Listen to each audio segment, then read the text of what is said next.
So my name's Andrew Guzick. I'm a psychologist and assistant professor at the University of Pennsylvania now. But I just moved here from Baylor College of Medicine, where I'm still affiliated and where the research that I'll be presenting on today was done. So I currently receive research support for the work I've been doing in misophonia from the Misophonia Research Fund and Ream Foundation.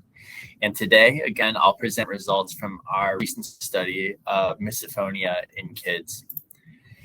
I'm going to try to go through this slide pretty quickly because I'm guessing this definition has been provided in today, but just to make sure we're all speaking the same language, misophonia, based on our recent expert definition,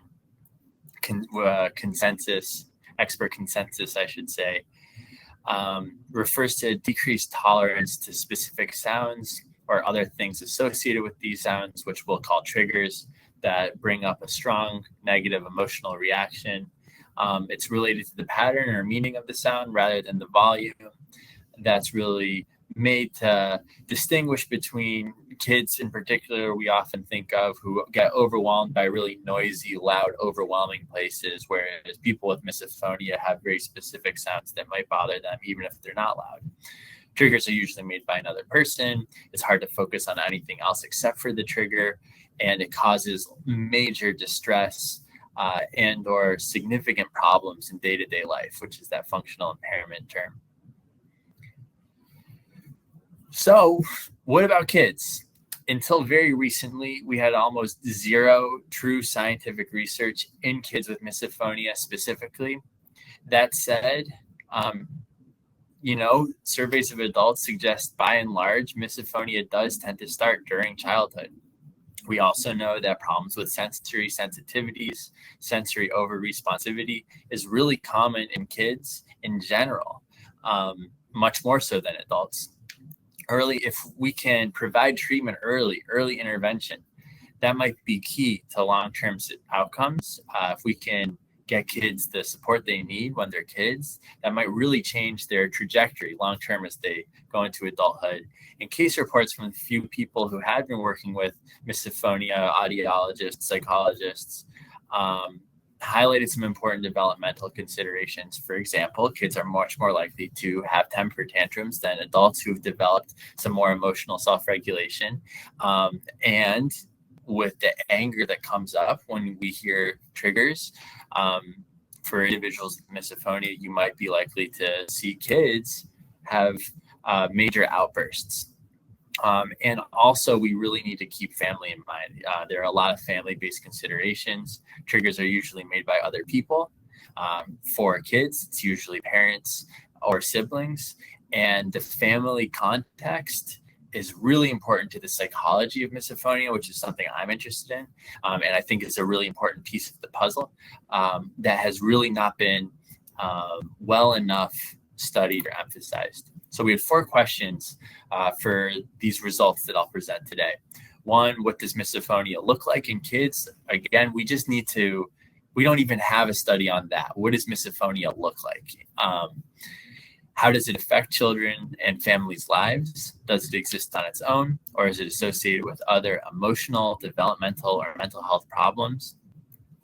And finally, are there differences in developmental and mental health problems among kids with misophonia and kids with anxiety disorders? The reason we thought it would be interesting and important to compare misophonia to anxiety is because anxiety is another population who experience big emotional reactions in specific situations. And so by seeing what's different about misophonia compared to anxiety, we can start learning what's distinct, what's special, what's unique about misophonia, and what is shared with other emotional problems. And we're currently pursuing several more analyses from these data to answer that question, but I'll present some of the first today. So first of all, what does misophonia look like in kids? We interviewed 102 kids with confirmed misophonia based on those diagnostic criteria, and it looked very similar to the surveys with adults. By far, the most common triggers were eating, breathing, noises, with over 4 out of 5 kids describing one or both of those. Also common were throat noises. There are other common triggers as well, though not with that same level of frequency, like tapping, language sounds or tones, paper or bags rustling, and environmental sounds, for example, a washing machine humming. So what does misophonia look like in kids in terms of how they react behaviorally and emotionally? So almost all of the kids that we interviewed, I should take back, all kids we interviewed described trying to avoid sound in some way, most often covering their ears or using headphones or earplugs. Eating privately was described in over 4 out of 5 of our kids, and also common, almost half described some classroom modifications that were made or other special considerations. Almost all of our kids, again, over 4 out of 5, had become verbally aggressive at some point, yelling at friends or teachers, or more often parents or siblings. They described losing self-control over their own behavioral choices. Half had become physically aggressive. We heard about things like breaking computers, or also hitting siblings or parents, and some expressed violent thoughts as well. Along with those reactions, we do see annoyance, anger being the most common emotional reactions, as well as a general sense of distress. Lots of kids described worry and anxiety about hearing triggers. About 2/3 described some level of disgust, and almost half described feeling sad at some point or even depressed because of the impact that misophonia had had on their lives. So that gets us to our next question. How does it affect misophonia? How does misophonia affect children and families' lives? Well, by far the biggest domain that families described was family life and relationships. As we might expect, given the interpersonal nature of triggers so much of the time, almost every family, a parent or a child was describing how relationships were strained, or the children or kids in our study, these were also teenagers, really described feeling bummed out about spending so much time away from their family members. Along with that, interacting with people, being in public, friendships were highly impacted. And almost half reported some impact to learning or homework. A lot of the impacts there, there's some different categories. It's emotionally exhausting going through the school day with so many triggers. That's certainly one impact. Other impacts just have to do with focus and concentration in the testing environment in a classroom. Once you hear triggers, it's really hard to think about anything else. We compared quality of life in our kids with misophonia to a comparison group of kids with anxiety, and found that on this questionnaire, the pediatric quality of life scale, which asked questions on like a 1 to 5 scale across several domains. How do you feel about your social life? How satisfied are you with your family life? Those sorts of things. We know kids with anxiety disorders have poorer quality of life than your average kid. And we found it's almost exactly the same as our kids with misophonia. This is really important finding because there have been tremendous research and services provided to kids with anxiety disorders, because precisely we know that kids with anxiety struggle so much. And here we see that kids with misophonia seem to be struggling similarly. And we also find, as you might expect, that the more severe their misophonia, the poorer their quality of life they're reporting. So does it exist on its own, or is it associated with other emotional, developmental, or mental health problems?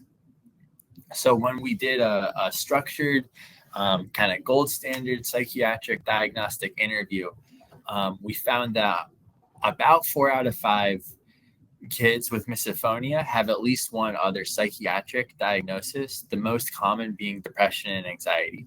Almost half had either past or current depression. 15% were currently clinically depressed or had major depressive disorder during our interview that we saw them. I'll say anecdotally, so I can't say this was the case for everyone, and I doubt it was, but there were many examples of kids who described feeling depressed, as I said before, because they felt so isolated because they're spending so much time away from the things they love, because the misophonia triggers are so hard to deal with. Almost half had a current anxiety or obsessive-compulsive disorder. The most common being social anxiety disorder and generalized anxiety disorder. Social anxiety being a fear of negative evaluation, and avoidance of social situations. You can imagine an overlap there, potentially social avoidance and misophonia, and how one might lead to another. And generalized anxiety, which is a broader sort of tendency to worry about lots of different things. What if I fail this test? What if I'm not perfect at basketball? What if something bad happens to my family members? We also saw higher than you might expect in attention deficit hyperactivity disorder and tic disorders like Tourette syndrome. So then we finally compared some measures of developmental and mental health problems among kids with misophonia and kids with anxiety disorders. I have a busy chart here. Please forgive me. I'll try my best to walk you through it. And of course, happy to talk more. But here what we have is orange is misophonia, gray is anxiety. And on this scale here, 50 is your average kid, 65 is about your top 10% most severe, and 70 is about your top 2%. And we start getting worried in terms of someone like me, a psychologist, would start to get worried at about this 65 end. And so we asked about what's called internalizing symptoms, which is a measure of anxiety and depression. When we asked parents, we found that the kids with anxiety disorders were significantly more anxious or depressed than kids with misophonia, as you might expect. Not all of our kids with misophonia were anxious, but both were way struggling with anxiety and depression way more than your average kid. That was also the case when we asked kids directly. So this is based on parent report here, child report here. Now, when we turn to externalizing behaviors, you think of things like temper tantrums, rule breaking, argumentativeness. Also, kids are reporting more problems in this domain than your average across anxiety and misophonia groups. But there's no differences between our anxiety and our misophonia groups. And you can see that how big that difference is way smaller compared to how far they are from average when we look at anxiety or depression. Now, we also looked at a really well-validated parent report measure of autism that's often used in making an autism diagnosis.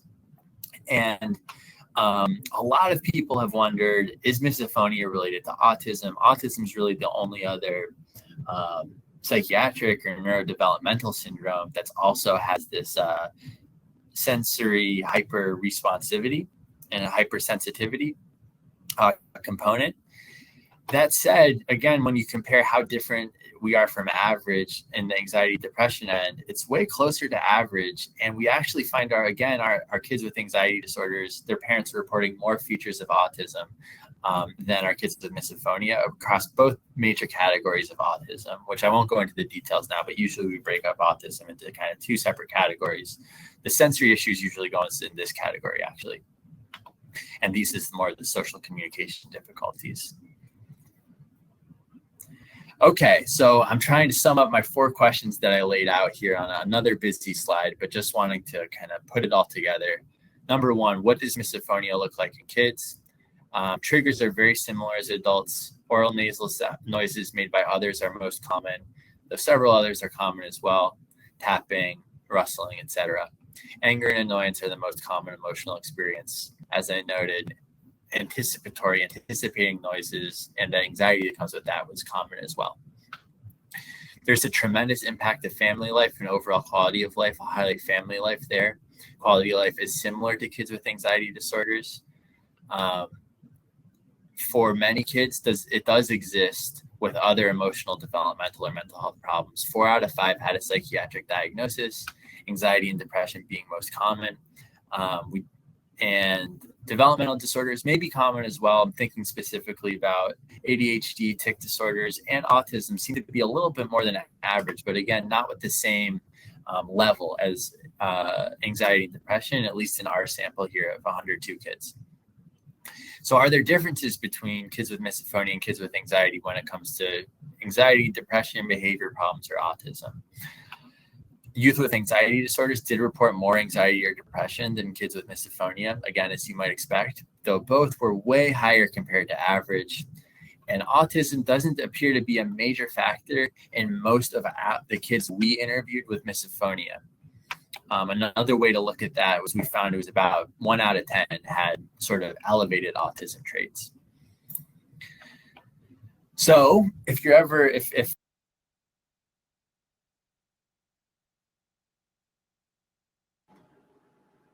I wonder if we lost. Hopefully he'll come right back. He may have had a connection issue.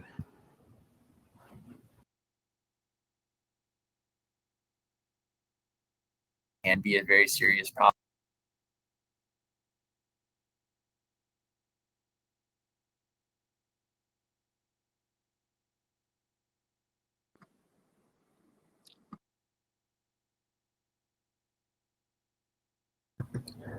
Stand by, folks.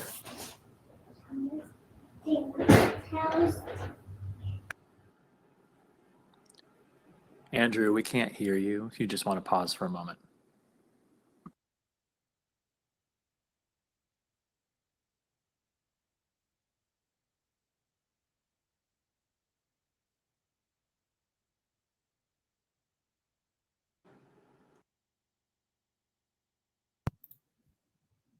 I'm back. How are we doing?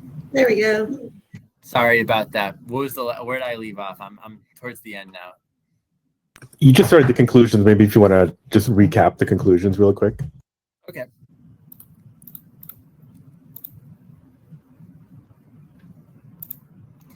So I think really the takeaway here is if you do happen to be a parent in the audience, happy to share this paper with you if it helps for self-advocacy. This is a serious problem. Family involvement is key. Mental health seems to be an important part of the picture for most kids. That said, our group of kids were recruited specifically, or we were advertising, and they often came to us. Parents would come to us with, my child struggles with really severe misophonia. We still need to understand what it looks like in overall the general population. Also mostly educated, mostly white families in this particular population. So we really need to do better. I need to do better. Our group needs to do better, kind of expanding the cultural diversity in our research. We still need to understand causes and maintaining factors and treatments. I do want to take a quick moment to shout out, we are continuing a lot of this research. The next step, we're trying to understand risk and resilience, what kids tend to continue to struggle with misophonia over time, who tends to have a better course. So again, if you happen to be someone who knows someone or yourself would be interested, we have our study here. Be happy to talk more. We have a little QR code. And I want to make sure to thank the many, many people, just a few of whom are listed here, who really led this. The data that I'm presenting here, Dr. Storch was my mentor and sort of the ultimate boss scientist of the study. And there's several other folks on this page who the study just simply wouldn't have happened without. So we have time for questions. I believe I went a little longer than I intended to. No, definitely. I mean, we have until I believe 4. So thank you, Dr. Guzick. I mean, it's a hot topic and you covered it really well. And it's also good to see Dr. Storch, who I've spoken to in the past on your slide. I mean, some obviously a hot topic, and we'll jump right into kind of one of the, obviously one of the most popular questions is like, can children and teens get 504s in schools or schools or otherwise to get accommodations for misophonia?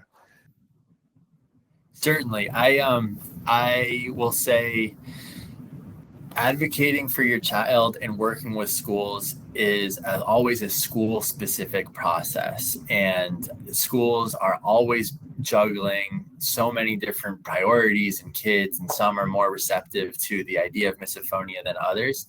That said, in this particular group of kids, and now our follow-up work that I've done, I've heard of many, many families getting 504 plans that have formalized some accommodations for misophonia, often involving taking breaks, testing separately, those sorts of things. It certainly can be done and is often done. Yeah, and you said you're right. It can be very specific because there could be some bad cases. Do you have any tips on how to approach that for maybe more difficult schools? Like, are there ways that you can make it sound not as big of a deal to accommodate. Yeah, absolutely. Whenever I'm talking to families about, accommodations at school, partnering with schools, and this is across my clinical work beyond misophonia, it's all about partnership and not. So you really want to go in with to someone you trust at the school, somebody who seems to be a good parent advocate, and approach it very much as, hey, my child is really struggling with something. I realize you have a lot going on and a lot of competing priorities. I'm hoping we might be able to work together to come up with some strategies. I've been, consulting with my doctor, the research, whatnot that we think might be helpful, but want to talk to you about if we can work together on this, and then coming in with that tone, not trying to develop a partnership rather than a demand as parent, I think can be a lot more acceptable to schools. Yeah, don't go in and say you're hurting my child. Just try to be a break. Exactly. Which might be hard if your child is coming home completely emotionally exhausted every day, and you're both can be true. Where you want to lead with, yeah, right. I mean, they're not all intentionally hurting, but you could care for your child and try to partner with the school. You might get better results. Shifting back maybe towards science, a question about like there isn't like an assessment tailored to kids for assessing misophonia. Question kind of how do you assess it? Like how do you and do we need like an official validated, like we have a bunch for adults, do we need an official validated assessment quiz questionnaire that's specifically for children? And do they respond to things differently? That's kind of my addition to the question, like so. Absolutely. Multiple part answer to that question. Number one, we do need our child assessment development to step up to the adult side. Jamie Ward, who spoke earlier today, his group in Sussex in the UK, they've actually developed a child-focused measure that we're using in our research now. That's definitely far and away the best child-focused misophonia assessment at this point. It's valid, it appears valid, and we're going to try our best to validate it in kids with misophonia in a large group, and that will be good. What we used this time were some kind of preliminary assessments that have been used clinically. And we actually did some sort of validation as part of this. We actually have a paper that's under review right now. We just got a very favorable review, so it'll be published soon. That did provide some evidence for the legitimacy of a couple assessments. The AMIS-OS, which is an old assessment based on old criteria, but it's nice because it's interview rated, so it gives an interviewer kind of that judgment. And then there's another one more on the impact of misophonia on a day-to-day called the Misophonia Assessment Questionnaire. But the Sussex Misophonia Scale is the one I'm most excited about, frankly, which is coming out. Now, do kids answer differently than adults? That was, I think, your other question. Yes. And because of that, when you're doing assessment with kids in research or clinical contexts, as a psychologist, you want to make sure you're incorporating your own judgment, but also getting the story from a parent and getting the story from a child in your written assessments, as well as your kind of overall picture. And then that's obviously in an ideal world, an ideal study that's done more comprehensively, you're also hopefully getting some neurobiological assessments and maybe some audiological assessments as well. Got it. No, super interesting.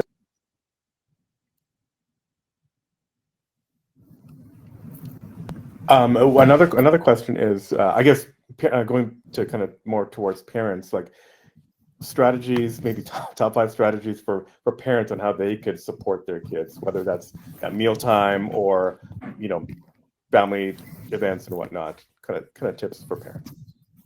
Yeah, top 5 tips. Ooh. Could be more or less. I just came up with that. Yeah.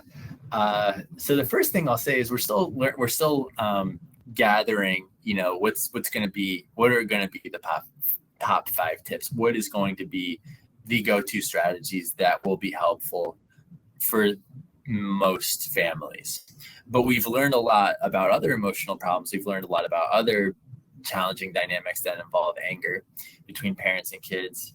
I think the number one, and this is hard to crystallize in a tip, but the number one thing that comes to my mind is that there can be so much conflict and tension between parents and kids when it comes to misophonia. And there's a lot of blame that gets passed back and forth, where parents probably lose patience with tiptoeing and with accommodating and with getting yelled at maybe, and kids blame their parents for not being considerate, not being careful. They know that this problem bothers you, and there ends up being a dynamic where where kids and parents are working against each other. And the first thing we want to do is shift that perspective to, we are working against misophonia. We are not working against each other. We have a common goal together to help you manage and hopefully overcome misophonia together. And mom does not cause misophonia, and your child is not a bad kid because they are losing their temper sometimes. Misophonia is the problem here, not each other. That's the first thing that comes to mind that we definitely think about. No, that's great. Yeah, that's a great approach. I guess maybe switching. Actually, a good question about schools that came in. Would you say that school kind of accommodations should focus more on allowing student opportunities to learn comfortably and self-regulate, or trying to stop the sounds? Like where, I'm thinking the former, trying to allow give the student kind of accommodations versus trying to make like certain sounds illegal in school. I feel like you might get more bang for your buck doing the former, but there's kind of a tug of war there. Yeah, people don't like their freedoms being taken away very much.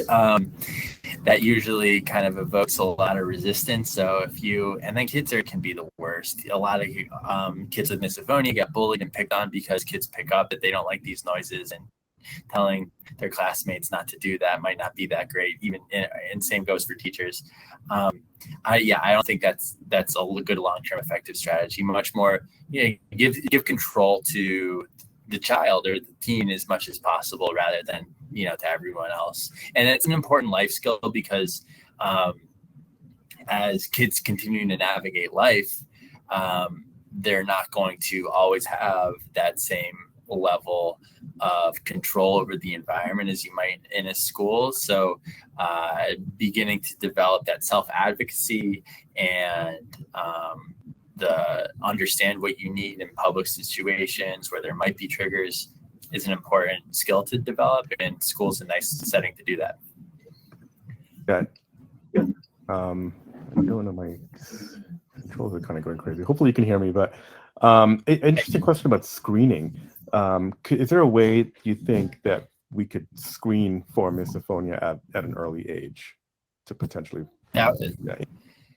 Yeah, that would be a really important thing to do. And you might say that's even the next step in some of the assessment research that was asked about earlier.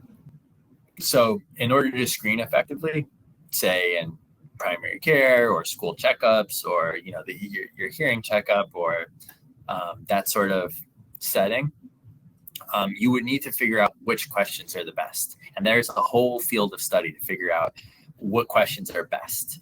And we don't even know what questions are best for measuring misophonia when you're able to take your time with it. So screening is really another step in the research that is underway. I know Adam Lewin at University of South Florida is trying to understand assessment in primary care, how it can be implemented through screening. And as an example, so I know that work is being done. You can tell where my mind goes most of the time. I think whether the science isn't there yet, and we don't know exactly how to screen. That said, I will say misophonia is pretty easy to kind of self-diagnose. For lots of people, it's not always simple, and you should seek out professional help to really, I wouldn't advocate self-diagnosis all over the place, but unlike lots of things, there's really just a couple core pretty universal features. Specific patterned or repetitive sounds with a specific meaning cause big emotional reactions, usually anger. If that's what's going on, there's a high chance that we're so I don't imagine finding those questions would be very difficult, I guess, would be another thing to say. Gotcha. Question about so we've heard today various things like CBT and neurostimulation even maybe being treatments for adults. Do you find similar or different treatments for kids? Yeah, we use CBT for kids with misophonia as a general framework, and it can certainly be really effective. And this is really what we need a lot more research in. As far as neurostimulation goes, there's a lot of important differences that happen in brain development. For example, take obsessive-compulsive disorder. As an example, we actually see that kind of the disconnection between the frontal parts of your brain, the parts of your brain that you use to control your thinking and planning and organizing, and then more like the limbic parts or the emotional part of the brain. The disconnect can actually reverse from childhood to adulthood in terms of what we see in terms of kids who present early on with OCD and adults with OCD. I'm trying to kind of put that in. What I'm saying is there's important developmental differences in the circuitry, and neurostimulation is ultimately intervening on circuitry. And so we need to really know we need to understand what the circuitry of misophonia is in young, usually by adolescence, it's starting to look more adulty, at least in OCD and anxiety, but just something, I guess, that comes to mind on the neurostimulation. We don't usually, in any diagnosis, there really hasn't been any neurostimulation done with kids, some with teens, but it's really in its infancy. Thanks, Dr. Guzick. Looks like Adeel may have dropped off, but we're actually at time. Oh, there, he's back. So thank you so much, Adeel. If you want to wrap it up, we're at time. Yeah. No, right. Yeah, didn't realize we're at 4. That could have gone on a long time. But yeah, thank you, Dr. Guzick. Hot topic, like I said, super important. And I think people can probably follow up with you if they have any other questions. But yeah, super helpful. Thank you. Absolutely. Yeah, happy to talk further with others if they have questions.